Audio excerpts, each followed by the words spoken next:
lesson we had written code to insert a node at the beginning of the linked list. Now in this lesson we will write program to insert a node at any given position in the linked list. So let me first explain the problem in a logical view. Let's say we have a linked list of integers here. There are 3 nodes in this linked list. Let us say their addresses 200, 100 and 250 respectively in the memory, and we have a variable head, and that is pointer to node that stores the address of the first node in the list. Now let us say we number these nodes, we number these positions on a 1 based index. So this is the first node in the list, and this is the second node, and this is the third node, and we want to write a function insert that will take the data to be inserted in the list and the position at which we want to insert this particular data. So we will be inserting a node at that particular position with this data. There will be a couple of scenarios. The list could be empty, so this variable head will be null, or this argument being passed to the insert function, the position n could be an invalid position. For example, 5 is an invalid position here for this linked list. The maximum possible position at which we can insert a node in this list will be 4.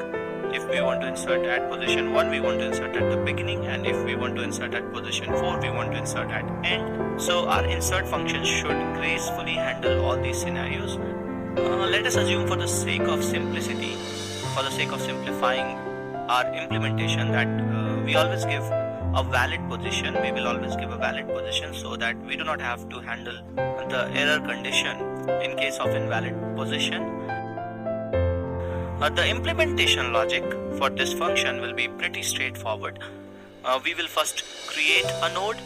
Let's say in this example we want to insert a node with value 8 at third position in the list.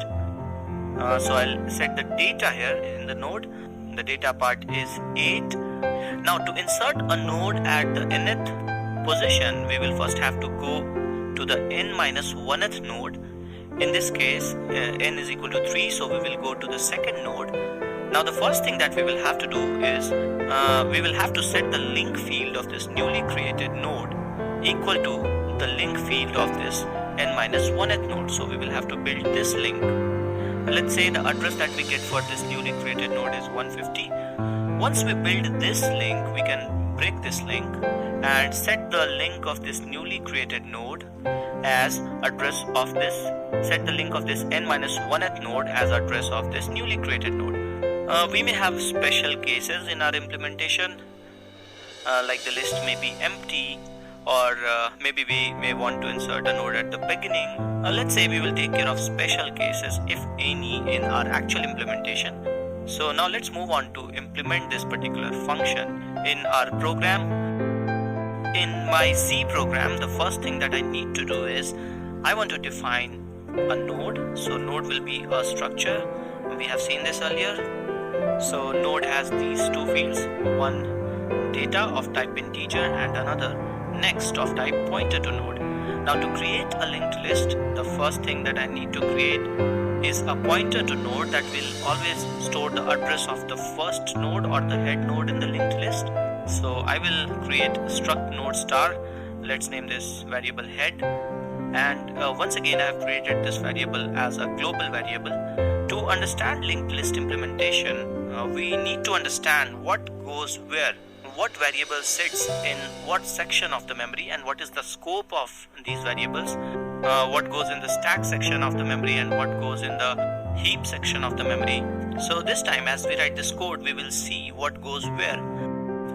In the main method, first I'll set this head as null to say that initially the list is empty. So let us now see what has gone where so far in our program, in what section of the memory. The memory that is allocated to our program or application is typically divided into these 4 parts or these 4 sections. We have talked about this in our lesson on dynamic memory allocation.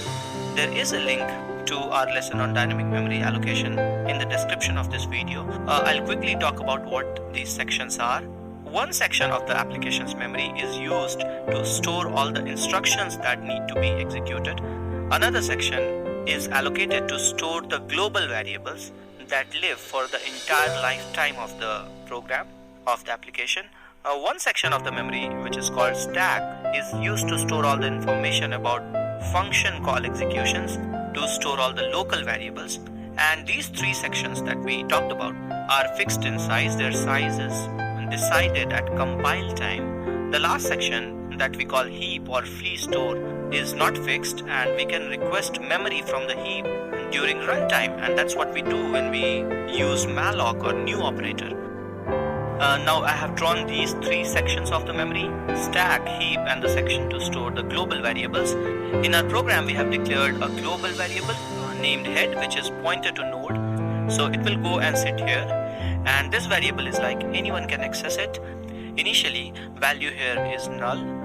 Now in my program what I want to do is I first want to define two functions, insert, and this function should take two arguments, data and the position at which I want to insert a node, and insert that particular node at that position, insert data at that position in the list, and another function, print, that will simply print all the numbers in the linked list. Now in the main method I want to make a sequence of function calls. First I want to insert number 2. The list is empty right now, so I can only insert at position 1. So after this, insert list will be having this one number, this particular number 2, and let's say again I want to insert number 3 at position 2. So this will be our list after this insertion, and I will make 2 more insertions, and finally I'll print the list. So this is my main method. I could have also asked a user to input a number and position, but let's say we go this way this time. Now let us first implement insert. I'll move this print above. So the first thing that I want to do in this method is I want to create a node, so I will make a call to malloc.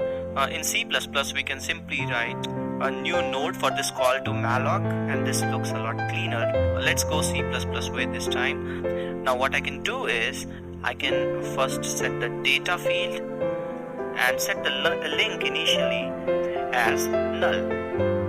I have named this variable temp1 because I want to use another temp variable in this function. I'll come to that in a while. We first need to handle one special case when we want to insert at the head, when we want to insert at the first position. So if n is equal to 1, we simply want to set the link field of the newly created node as whatever the existing head is, and then adjust this variable to point to the new head, which will be this newly created node, and we will be done at this stage, so we will not execute any further and return from this function. If you can see, this will work even when the list is empty because the head will be null in that case. I'll show a simulation in the memory in a while, so hold on till then. Things will be pretty clear to you after that. Now for all other cases, we will first need to go to the n-1th node as we had discussed in our logic initially. So what I'll do is I'll create another pointer to node, name this variable temp2, and we will start at the head, and then we will run a loop and go to the n-1th node, something like this. We will run the loop n-2 times because right now we are pointing to head, which is the first node. So if we do this temp2 equal temp2.next n-2 times, we will be pointing temp2 to n-1th node. And now the first thing that we need to do is set the next or the link field of newly created node as the link field of this n-1th node, and then we can adjust the link of this n-1th node to point to our newly created node. And now I've written this print here. We have used a temporary variable, a temporary pointer to node initially pointed it to head, and we have traversed the whole list. Okay, so let us now run this program and see what happens. We are getting this output which seems to be correct. The list should be 4, 5, 2, 3 in this order. Now I have this code. I'll run through this code and show you what's happening in the memory. When the program starts execution, initially the main method is invoked. Some part of the memory from the stack is allocated for execution of a function. All the local variables and the state of execution of this function is saved in this particular section. We also call this stack frame of a function. Here in this main method, we have not declared any local variable. We just set head to null, which we have already done here. Now the next line is a call to function insert.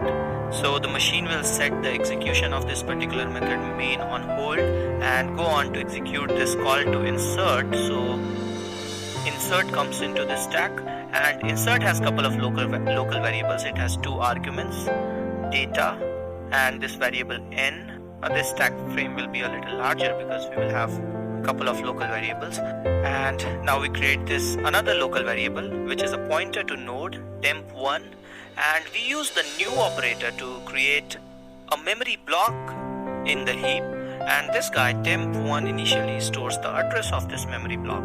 Let's say this memory block is at address 150, so this guy stores the address 150.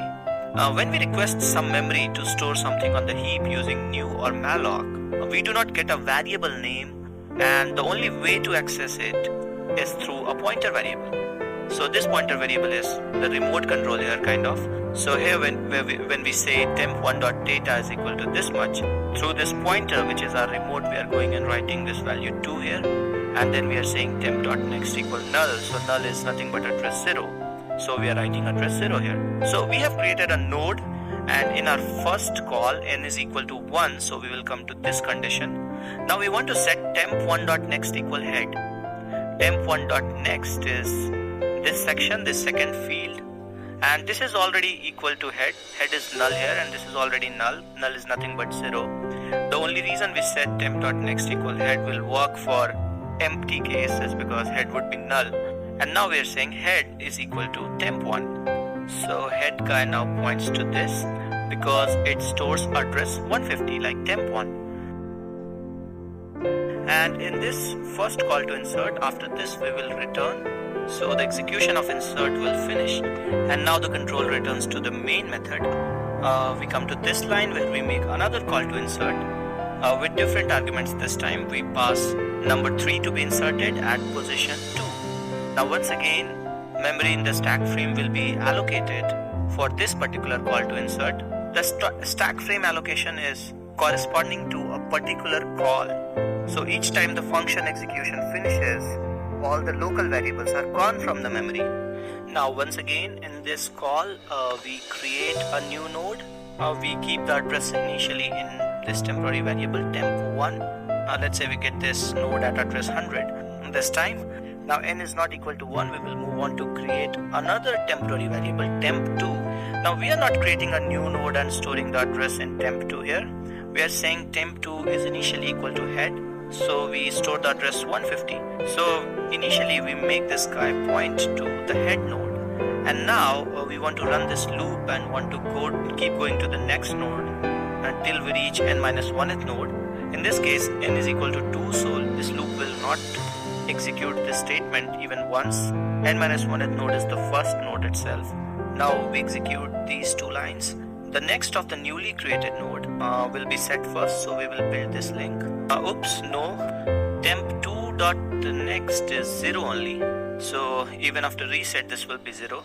And now we are setting temp2 dot next as temp1, so we are building this link. And now this call to insert will finish, so we go back to the main method. So this is how things will happen for other calls also.